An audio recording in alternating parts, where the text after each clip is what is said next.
Indonesia pernah mengalami masa kelamnya dijajah oleh Belanda selama 3,5 abad. Pada masa penjajahan ini, banyak perlawanan yang dilakukan oleh rakyat Indonesia dari berbagai daerah.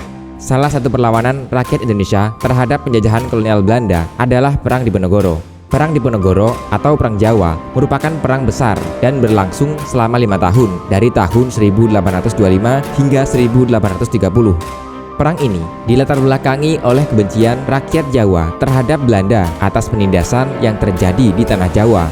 Sesuai dengan namanya, perang ini dipimpin oleh Pangeran Diponegoro yang merupakan pangeran dari Kesultanan Yogyakarta. Dalam sejarahnya, sejak kedatangan Marsekal Herman Willem Daendels di Batavia, pengaruh kolonial Belanda semakin kentara di Pulau Jawa, khususnya Keraton Yogyakarta, di mana Daendels mengubah tata upacara yang menyebabkan terjadinya kebencian dari pihak Keraton Jawa.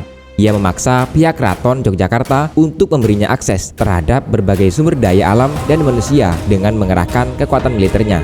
Setelah Sri Sultan Hamengkubuwono IV wafat, Presiden Yogyakarta John Keir Anthony Hendrik Simisart banyak mencampuri urusan kekuasaan keraton, di mana banyak kebijakan sepihak yang dimuluskan olehnya. Saat itu, Pangeran Diponegoro yang menjabat sebagai wali raja tidak tahan dengan kehadiran Belanda di Keraton Yogyakarta dan akhirnya ia memilih untuk kembali ke kediamannya di Tegalrejo. Mulainya perang pada pertengahan bulan Mei 1825, Simisart memutuskan untuk memperbaiki jalan-jalan kecil di sekitar Yogyakarta. Namun, pembangunan jalan yang awalnya dari Yogyakarta ke Magelang melewati Muntilan dibelokkan melewati pagar sebelah timur Tegalrejo, dan Belanda memasang patok-patok perbaikan jalan di sepanjang makam leluhur Pangeran Diponegoro. Ulah Belanda inilah yang memancing kemarahan Pangeran Diponegoro dan rakyat setempat. Akhirnya, Pangeran Diponegoro mengganti patok-patok tersebut dengan tombak sebagai tanda pernyataan perang terhadap Belanda. Pangeran Diponegoro melancarkan strategi perang melawan Belanda selama 5 tahun. Ia menggunakan taktik gerilya dengan melakukan pengelabuan, serangan kilat, dan pengepungan tak terlihat.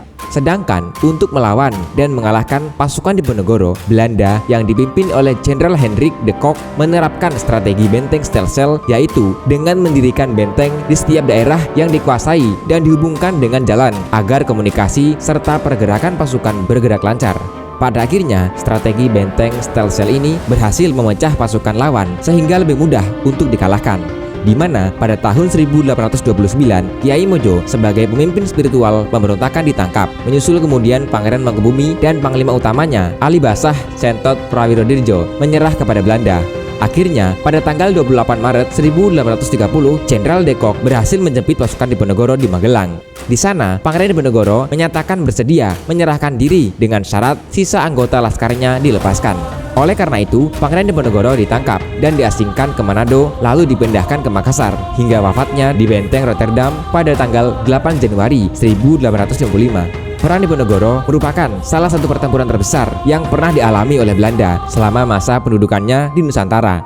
Akibat perang ini, penduduk Jawa yang tewas mencapai 200.000 jiwa, sedangkan korban tewas di pihak Belanda berjumlah 8.000 tentara Belanda dan 7.000 serdadu pribumi. Akhir Perang Diponegoro ini menegaskan penguasaan Belanda atas Pulau Jawa.